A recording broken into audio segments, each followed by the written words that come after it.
안녕하세요. 수다몽더 히스토리 키담입니다. 오자서의 복수심에서 시작된 오나라의 초나라 정복기 이야기하고 있습니다. 어느 날 초소왕이 잠을 자고 깨었는데 책상 위에 아주 멋진 칼 한 자루가 놓여 있는 거예요. 임금이 왕이 잠을 자는 침전에 칼이 놓여 있는 건 일단 난리가 날 일이죠. 그런데 아무리 찾아도 이 칼을 갖다 놓은 사람도 없고 본 사람도 없는 거예요. 그런데 이 칼이 딱 봐도 예사 칼이 아닌 거예요. 엄청난 명검으로 보였던 거죠. 초소왕은 이 칼은 무엇이며 왜 여기에 왔는지 궁금이 미칠 지경이었어요. 도대체 뭐냐 이러면서 말이죠. 그러던 차에 월나라의 칼 감정 전문가인 풍호자가 초나라에 왔다는 소문을 듣게 돼요. 이 초나라 장군들은 이 풍호자가 워낙 칼 감정을 잘하니까 너도 나도 칼 감정을 받으려고 난리가 났고, 이걸 알게 된 초소왕이 잘 됐다면서 풍호자를 불러서 칼을 내밉니다. 이 칼 감정 좀 해보거라 하면서 말이죠. 근데 풍호자가 칼을 보더니 막 눈을 희둥그레 뜨며 아니 이 칼은 이러면서 깜짝 놀라는 거예요. 뭔데 막 빨리 얘기해줘, 나 너무 궁금해. 초소왕이 재촉을 하는데 막 뜸을 들이면서 아니 이 칼은 아니 뭐 이러면서 계속 감탄을 하는 거예요. 그래서 빨리 얘기해 달라고. 이 칼을 어떻게 갖게 되셨습니까? 아니 자고 일어났는데 내 책상 위에 있었단 말이야. 근데 이 칼 도대체 뭐야? 뜸을 들이면서 이제 풍호자가 얘기를 하죠.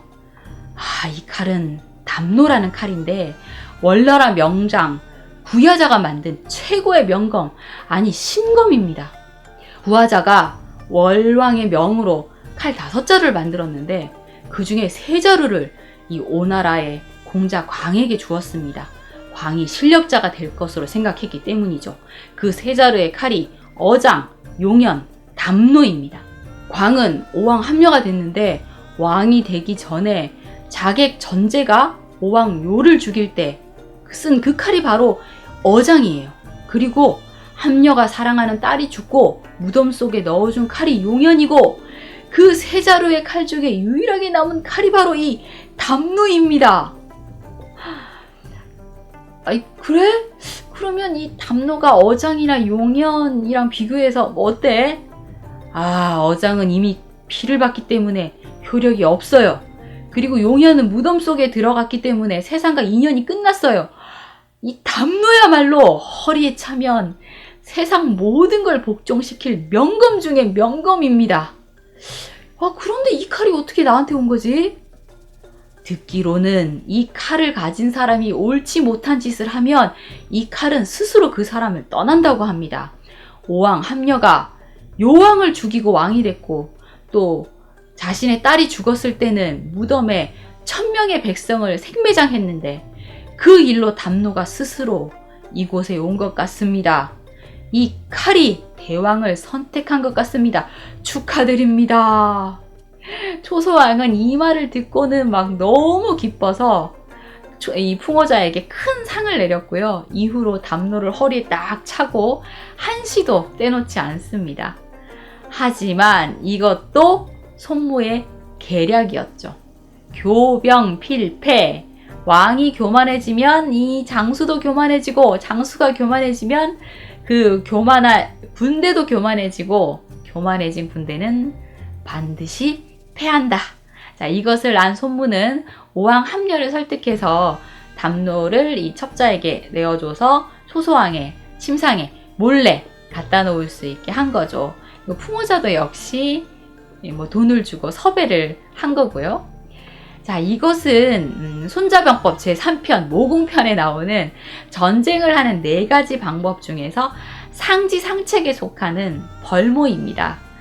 상대방을 굴복시키기 위해서는 어떨 땐 위협도 하고, 어떨 땐 이간질시키고, 어떨 때는 유혹도 하고, 이런 모든 방법을 총동원한 어떤 모략을 해야 한다는 그런 의미인데, 여기서는 이 담노라는 칼을 이용해서 이 초나라 왕과 군대를 자만심에 빠뜨리게 하는 그런 전략을 쓴 거죠. 초소왕이 명검을 얻었다는 소식을 듣고 당나라 군주 당성공과 채나라 군주 채소공이 이 초나라에 옵니다. 당성공은 보물처럼 아끼는 두 필의 명마가 있었어요. 두 마리의 이 명마가 모는 마차를 타고 기분 좋게 초나라 영에 딱 도착을 한 거죠. 그리고 최소공은 양지배곡으로 만든 폐물, 그러니까 양지배곡패 한 쌍과 은초서구라고 불리는 갓옷을 갖고 있었어요. 담비의 겨드랑이 털로만 만든 모피옷이라고 하는데 그걸 2벌을 갖고 있었거든요. 그런데 초소왕에게 축하한다는 의미로 배곡패 하나랑 은초서구 한 벌을 바치고 나머지는 자신이 착용을 하고 있었어요. 그런데 초나라 영륜인 이 낭화가 정말 욕심이 많은 인물이어서 이 두 군주의 물건이 다 탐이 났던 거예요. 그래서 낭화는 초소왕에게 이 채나라 군주와 당나라 군주가 비밀리에 오나라랑 내통하는 것 같습니다. 제가 신문을 해보겠습니다. 라고 얘기를 하면서 이 두 나라의 군주가 돌아갈 수 없게 역간에 억류시켜버려요. 당나라의 대부는 이제 군주가 돌아오질 않으니까 대부인 공손철은 무슨 일인가 막 이렇게 알아봤어요. 그랬더니 낭화가 당나라의 명마를 탐내서 벌인 일이라는 걸 알게 돼요. 결국 공손철은 제가 이 두 마리의 명마를 선물로 드리겠습니다. 라고 낭화에게 내어줘서 결국 당성공이 풀려나게 되죠. 당성공이 풀려나는 것을 보고 할 수 없이 최소공도 가지고 있던 이 은초서구와 배곡패를 낭화에게 넘기고 결국 풀려나게 되는데 이때까지 걸린 기간이 꼬박 3년이나 됐대요. 그래서 초소왕에게는 낭화가 혐의가 없는 것 같아요 라면서 그냥 얘기를 해버리는데 최소공은 이 일이 너무 분해서 내가 이 원수를 못 갚으면 사람이 아니라면서 이를 갈게 됐어요. 이를 갈던 최소공은 진나라에 사신을 보내서 이 건방진 초나라를 함께 치는 건 어때요? 라고 건의를 했고 이 진나라 진정공은 또 주나라 경왕의 의중을 물어봅니다. 주경왕이 그래 이 초나라 이제 건방을 좀 떠는 것 같은데 이참에 혼내주자면서 제후국들을 모은 거죠. 송나라, 제나라, 노나라 등과 채나라 그러니까 모두 17제후국이 연합을 하는데 이렇게 모일 수 있었던 건 낭화가 이 욕심이 과하다 보니까 다들 그래 두고 보자 라며 벼르고 있었던 그런 일이 계기가 됐던 거죠. 그런데 또 이 연합군이 좀 오래 가지 못해요. 진나라 부장으로 임명된 순인이 우리가 또 이 채나라 건의로 이렇게 모였는데 그냥 싸울 순 없지 않냐? 뭔가 수고비라도 받아야지 하면서 또 최소공에게 뭐 없어요? 라고 뇌물을 요구했고 안 그래도 뇌물 때문에 치를 떨어하고 있던 최소공이 버럭 화를 냅니다. 민망해진 순인이 여기저기 이간질을 했고 거기다가 장마의 학질까지 번지면서 결국 제후국들의 군사들은 흐지부지 해산되게 됩니다. 이 좌절한 최소공에게 더 큰 위기가 또 오는데요. 낭화가 이 괘씸한 것 하며 채나라를 쳐들어와서 도성을 포위한 거예요. 채나라는 오나라에게 도움을 요청했고 함녀가 손무 이제 가도 돼? 하고 물어봤는데 이날을 기다려왔던 손무 그렇습니다. 지금이죠 라고 얘기를 하죠. 자, 비록 실패하긴 했지만 제후국들이 들고 일어나 초나라를 치려고 한 건 초나라가 그만큼 인심을 잃은 거예요. 대세는 기울었습니다. 하며 이 함녀에게 출병할 것을 권유하게 됩니다. 신이 난 함녀는 이제 손무, 오자서, 백비 그리고 함녀의 동생 부계까지 모두 다 합쳐서 군사를 이끌고 수로를 따라 회수를 지나 채나라로 가게 되죠. 이때 당나라 군주 당성공도 군사를 이끌고 채나라에 옵니다. 나도 원한 많아요. 나도 힘을 보태겠어 하면서 말이죠. 전쟁을 하는 4가지 방법 중 2번째가 벌교인데요.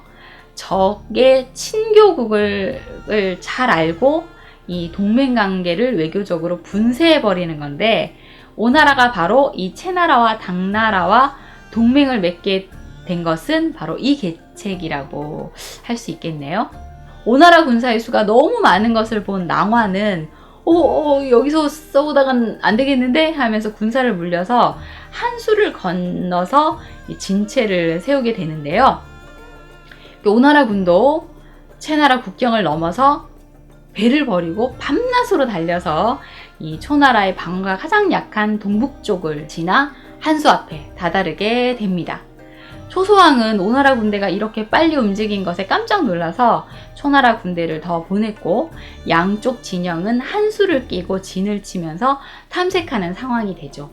이 초나라군을 지휘하는 낭화는 먼 길을 온 오나라군이 강을 건너서 아마 빨리 전쟁을 끝내려고 할 거라고 판단을 해서 수비 태세를 갖추고 있었는데 오나라군이 전혀 움직이지를 않는 거예요. 그래서 가만히 보니까 배를 버리고 여기까지 왔다, 육로를 통해서 왔다는 걸 알게 되고 비웃어요.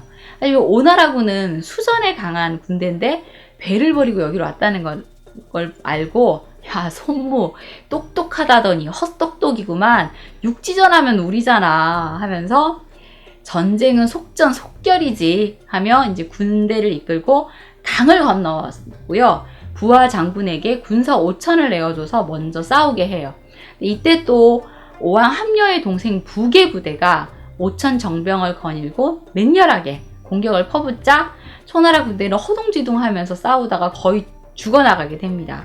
첫 싸움은 이렇게 오나라의 승으로 돌아갔고 초나라군과 낭화는 당황하게 되죠. 그래서 이 정병 1만을 거느리고 밤에 몰래 기습을 해서 이 오나라군과 함녀를 죽여야겠다고 생각을 했어요. 그래서 오나라군이 모두 잠들었겠지 하며 기습 공격을 하는데 알고 봤더니 오나라군은 이미 매복을 하고 있는 상태였고 결국 초나라군이 역으로 당해서 낭화도 도망치고 이 초나라군은 사기가 떨어져서 뿔뿔이 흩어지게 됐죠.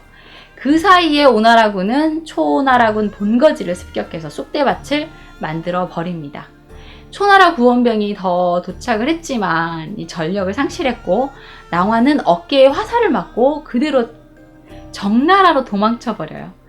그리고 초나라 장군 원사가 남은 군대를 거느리고 초나라군을 지휘하게 되는데 이대로 계속 싸우는 건 바보 같은 짓이다. 오군이 기습하기 전에 이 퇴각해서 수도 영을 지켜야 된다. 뭐 이렇게 판단을 해서 퇴군 명령을 내리게 돼요. 그리고 이제 배를 모아서 강을 건너려고 하는데 군사 반쯤이 배에 올랐을 때 또 오군이 기습 공격을 해오는 거예요. 방어막도 제대로 구축이 안 된 그런 무방비한 상태에서 순식간에 당했고 결국 원사는 폐잔병들을 수습해서 또 달아나는데 와, 너무 지치고 배가 고파서 밥 좀 지어 먹자 하면서 밥을 하는 순간 또 오군이 습격해서 다시 퇴각을 해요. 밥도 못 먹고 지칠 대로 지친 상태에서 막 군사들은 죽어나가고 남은 폐산병들만 겨우겨우 도망치는 상황이 됩니다. 군사를 하는 네 가지 방법 중 세 번째는 벌병, 그러니까 군사적 수단을 이용해서 승리를 하는 것이 벌병인데 손무는 이 벌병을 하책이라고 쓰고 있죠. 피를 흘리지 않는 승리야말로 최고의 병법인데 무력을 쓰지 않고 승리할 수 있다면 정말 좋겠지만 꼭 이 벌병을 해야 한다면 전략을 잘 세워서 최소한의 희생으로 꼭 승리를 해야 된다라고 이제 쓰고 있던 거죠. 손무는 이걸 잘 알고 실천을 했던 겁니다. 오나라 군은 초군과 5번을 싸워서 5번 모두 승리하게 됩니다. 그 사이 겁에 질린 초나라 소왕은 수도 영을 떠나서 운현이라는 곳으로 피신을 하게 되는데 운현의 옛 현령이 이 소왕의 아버지 평왕에게 살해를 당한 일이 있었어요. 앙심을 품고 있던 이 운현 사람들이 야, 니네 아버지가 우리 현령을 죽였는데 여기로 도망와? 이러면서 소왕을 죽이려고 했어요. 그런데 되려 그 죽은 현령의 아들이 이러면 안 돼! 이러면서 소왕을 호송해서 국경 넘어 수나라까지 달아날 수 있게 도와주죠. 기원전 506년, 오왕 즉위 10년 차, 오나라는 초나라 수도 영을 함락하게 되었고 영은 오나라 군대에게 철저히 짓밟히게 됩니다. 전쟁을 하는 4가지 방법 중 마지막 벌성, 만반의 준비를 갖추고 방어를 하는 성을 공격해서 승리를 하는 것인데 이 공격을 하는 곳도 너무 피해가 많기 때문에 최고의 하책에 속한다고 손무가 말을 하고 있어요. 그래서 이 벌성을 하려면 정말 준비를 잘해서 피해가 적은 승리를 할 수 있도록 해야 한다는 것인데, 초나라군은 이미 앞서서 5번의 전투에 완패를 해서 영을 지킬 여력이 없었기에 오나라군은 쉽게 벌성할 수 있었던 거죠. 오나라가 초나라의 영을 함락한 것은 오자서가 또 초나라를 떠나서 복수의 칼날을 간 지 16년째 되던 해입니다. 하지만 그의 복수의 대상인 평왕도 이미 죽고 없고, 비무기도 초나라의 영륜인 낭화에게 죽임을 당한 후였어요. 오자서는 평왕의 무덤을 파내서 평왕의 시체를 300번이나 채찍질을 가해서 그의 복수를 완성합니다. 오자서가 초나라에 있을 때 신포서라는 친구가 있었는데, 망명길에 오르기 전에 신포서를 만나서 나는 반드시 초나라를 뒤엎고 말겠어 라고 얘기를 했는데, 굉장한 충신이었던 신포서는 네가 그러면 나는 꼭 초나라를 지킬 거야 라는 얘기를 했대요. 그런데 오자서가 이 평왕의 시체에 채찍질을 하고 있다는 얘기를 듣고 신포서가 오자서에게 사람을 보내요. 너 복수가 너무 심한 거 아니야? 사람이 많으면 지금 뭐 하늘을 이기는 것 같지만, 하늘이 딱 뜻을 정하면 사람은 그걸 이길 수 없다. 너도 언젠가 때가 되면 이 하늘의 뜻에 의해서 질 수 있는데, 이 초나라 사람이었던 네가 이렇게 그 시신을 엿보이는 건 하늘의 도리에 어긋나는 게 아니냐? 이런 얘기를 한 거죠. 그러니까 오자서가 대신 온 사람에게, 자, 이 말을 들은 오자서는 나를 대신해 신포서에게 사과의 뜻을 전해주게. 하지만 이미 해는 지고 갈 길은 멀어 도리에 어긋난 짓을 할 수밖에 없다네 라는 얘기를 했다고 합니다. 오자서는 또 군대를 이끌고 정나라에 가게 돼요. 옛날에 태자건이 정나라에서 살해를 당해서 오자서도 굉장히 시련을 겪은 일이 있어서 그 보복을 하기 위해서 출병을 한 거죠. 정나라 헌공이 이거 어떻게 하면서 안절부절 못해요. 오나라 군대를 되돌릴 수 있는 사람이 있으면 내가 나라를 반으로 나누어 주겠다 이렇게 얘기를 하면서 벌벌 떨고 있는데, 한 남자가 딱 나타나서 내가 오나라 군대를 되돌려 보겠습니다 라고 얘기를 했고요. 군대도 없이 말도 안 타고 걸어서 이 오나라 군대를 맞으러 갑니다. 이때 손에는 이 배젓는 노 하나만 딱 쥐고 있었어요. 그리고 오자서 앞에 딱 서가지고 노를 두드리면서 갈대밭 속에 사람이여 이런 노래를 막 불렀대요. 오자서가 누군데 지금 여기서 이렇게 노래를 부르고 있어? 라고 이렇게 물어봤는데, 저는 어부 어옹의 아들입니다. 우리 군주께서 몹시 두려워하고 있어서 제가 이렇게 왔습니다. 우리 아버지께서 당신과 상봉을 한 일이 있다는데 기억나시나요? 제발 정나라를 치지 않으셨으면 합니다 라고 얘기를 해요. 자, 어옹이 누구냐? 오자서가 도망자 신세일 때 이 장강을 건널 수 있게 도와줬던 그 어부 어옹 아닙니까? 이 아들이 이 사실을 알고 있다는 걸 보면 그 자리에서 죽은 건 아닌가 봐요.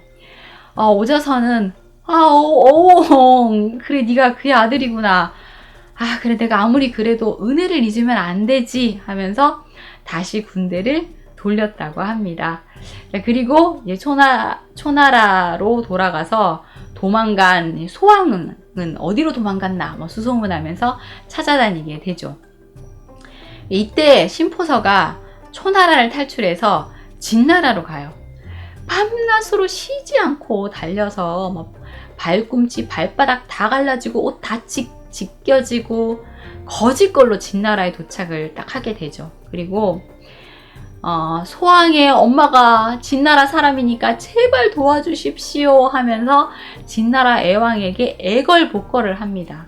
7일 동안 밤낮으로 이 왕궁 앞들에서 엎드려가지고 도와주십시오, 제발 좀 도와주십시오 하고 계속 외치니까 처음에는 아유 귀찮아 하면서 외면했던 진해왕이 야, 신포서 충성심 진짜 대단하다. 그래, 그 마음 내가 높이 사서 한번 가주마 하며 초나라에 이제 원군을 보내기로 한 거죠. 이때 오왕은 아직 이 초나라 수도 영에 머물러 있었는데 그 틈에 월나라가 오나라를 쳐들어가요. 오나라 군대는 다 초나라에 가 있으니까 오나라가 비어 있는 거잖아요. 이 틈에 역으로 오나라를 친 거예요. 함녀가 또 이걸 막기 위해서 일부 군대와 동생 부계를 오나라로 보내게 되는데, 그때 또 진나라의 원군이 초나라에 오게 됩니다. 진나라의 기병대와 초나라에 남은 이 잔병들이 함께 반격을 해오니까 오나라군은 처음으로 패배하게 돼요. 그래서 함녀는 할 수 없이 오나라로 되돌아가는데요. 또 먼저 되돌아가 있던 함녀의 동생 부계가 쿠데타를 일으켜서 형 대신 내가 한번 왕이 돼볼까 하던 찰나라서 서둘러 돌아갈 수밖에 없는 그런 이유가 있었죠. 오나라로 돌아간 함녀는 부계의 쿠데타도 평정을 하고 월나라군도 물리칩니다. 이후 오나라는 제나라와 진나라까지 위협하는 이제 강대국이 되어갔죠. 초나라의 초소왕은 겁에 질려서 9개월 동안이나 수도 영에 돌아오지 못했고, 결국 수도를 북쪽의 약으로 옮기게 되고요. 또 오나라가 언제 쳐들어올까 전전긍긍하는 그런 형편이 되고 말았죠. 그리고 소왕은 목숨을 걸고 진나라의 구원병을 데려와준 신포서에게 큰 벼슬을 내리는데, 신포서는 자식과 아내를 데리고 깊은 산속으로 들어가 버려요. 그래서 아내가 아니 우리 왜 도망가요? 나쁜 짓 한 것도 없는데 라고 얘기를 했는데, 지난날 오자서가 나한테 초나라를 치겠다고 말한 적이 있었어. 그때 내가 친구 간의 의리를 지키려고 그 말을 아무에게도 안 했어. 근데 그걸 내버려 둔 건 바로 내 죄예요. 그러니까 지금 오나라가 초나라를 공격한 건 자신의 죄라는 거죠. 그래서 벼슬도 받을 수 없고 상도 받을 수 없다 라면서 이제 산속으로 들어간 거니까 진정한 충신이긴 한데, 와, 이 너무 답답한 외골수가 아닌가 이런 생각도 좀 들긴 합니다. 오자서는 어옹의 아들을 만난 이후에 또 자신을 숨겨주고 먹여준 그 여인이 떠올랐어요. 아무에게도 말하지 말라고 했더니 강물에 빠져 죽었다고 했잖아요. 그래서 그 여인에게도 보답을 해야지 하면서 찾아가는데, 좀 오래돼서 정확하게 집이 어딘지 모르겠는 거예요. 그래서 이미 갖고 갔던 황금을 들고 올 수는 없어서 근처에 있는 그 물에다가 황금을 던지고 돌아가는데, 돌아가는 길에 길가에서 어떤 할머니가 아이고 하면서 슬프게 곡을 하고 있는 거예요. 할머니 여기서 왜 이렇게 슬프게 울고 있어요? 라고 이제 물어봤는데, 저에게 딸이 하나 있었는데 수절하면서 혼자 살고 있었다고. 그런데 한 군자를 만나서 밥도 먹여주고 그랬는데 그 일이 새 나갈까봐 차별을 했어요. 그 군자가 근처에 왔다는 소식을 듣고 혹시 만나면 상을 받을까 했는데 못 만났어요. 내 딸의 죽음이 헛된 것 같아서 이렇게 운다오 하면서 막 우는 거예요. 오자서가 그 군자가 바로 나예요. 내가 그 우물 속에 황금을 던져놨으니까 가져가시면 됩니다. 라고 얘기를 했고, 할머니가 황금을 건져 돌아갔다는 이런 얘기인 거네요. 자, 오자서의 복수를 완성하게 해준 손무. 그런데 이후의 손무에 대한 기록은 없습니다. 초나라를 점령하고 철수할 당시 전사했다는 말도 있고요. 또 초나라 점령 이후 더 이상 속세에는 뜻이 없다며 모든 걸 다 버리고 은거했다는 그런 얘기도 있습니다. 오나라가 이렇게 강성해지고 있을 때 월나라도 빠르게 성장을 해서 오나라를 압박하기 시작했어요. 거기다가 함녀는 월나라가 오나라를 쳐들어온 적이 있었잖아요. 그러니까 또 이 괘씸함에 아무래도 이를 갈고 있었어요. 내가 언젠가 월나라 저놈들 끝장내주겠다 이런 생각을 한 거죠. 기원전 496년 월나라 윤상이 죽고 구천이 왕이 됐는데, 그래 바로 이때다 하면서 함녀가 월나라를 쳐들어가요. 이 오나라군과 월나라군은 취리 지역에서 또 대치를 하게 되는데, 이때 월왕 구천은 결사대를 이 오나라 진영 앞에 딱 세워가지고 월나라 만세 하면서 일제히 목을 딱 찔러서 죽고, 또 월나라 만세 이러면서 목을 찔러서 딱 자결하고 하는 이런 무서운 전술을 써요. 그러니까 오나라군이 너무 놀라서 막 기겁을 하면서 움찔하고 있는 틈에 이 월나라군이 기습을 해서 오나라군은 완전히 무너지게 되고, 그 와중에 함녀가 손가락에 화살을 맞게 되는데 그게 독화살이었는지 위중한 상태로 오나라로 돌아오게 됐고요. 결국 사망하게 됩니다. 그리고 다음 왕이 될 부차에게 구천이 나를 죽인 것을 절대 잊지 마라 라는 유언을 남기게 된 거죠. 부차는 사실 함녀의 신뢰를 이렇게 받지 못한 아들이었어요. 우둔하고 잔인하다 이러면서 별로 좋아하지 않아서 후계자 지명을 못 받고 있어서 굉장히 초조했었는데, 그때 오자서에게 내가 왕이 될 수만 있다면 이 오나라 땅의 반을 떼서 당신에게 주겠소. 제발 도와주시오. 하면서 간곡히 말했고, 오자서가 함녀를 설득해서 이 부차는 겨우 태자로 인정을 받을 수 있었거든요. 그러니까 결국은 부차가 왕이 된 건 오자서의 덕이라고 할 수가 있죠. 그런데 부차는 오자서를 죽음으로 몰아넣게 되죠. 이후 이야기는 제가 미리 올린 영상 법례와 서시편에 연결되기 때문에 더 이상 언급하지 않도록 하겠습니다.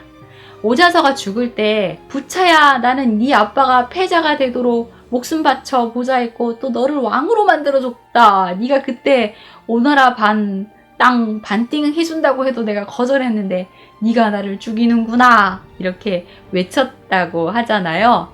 오자서의 사연을 이렇게 풀어보니까 좀 억울하다라는 생각을 했을 수 있을 것 같아요. 아버지와 형을 죽인 이 초나라에게 복수를 하기 위해서 결국 초나라를 쓸어버리고 죽은 왕의 시체까지 끄집어낸 복수의 화신 오자서. 하지만 그 역시 이렇게 배신당했고 평온한 죽음을 맞지 못했네요. 자, 오늘의 이야기는 여기까지입니다. 여러분 구독과 좋아요 잊지 마세요. 지금까지 수다봉 더 히스토리 키담이었습니다. 감사합니다.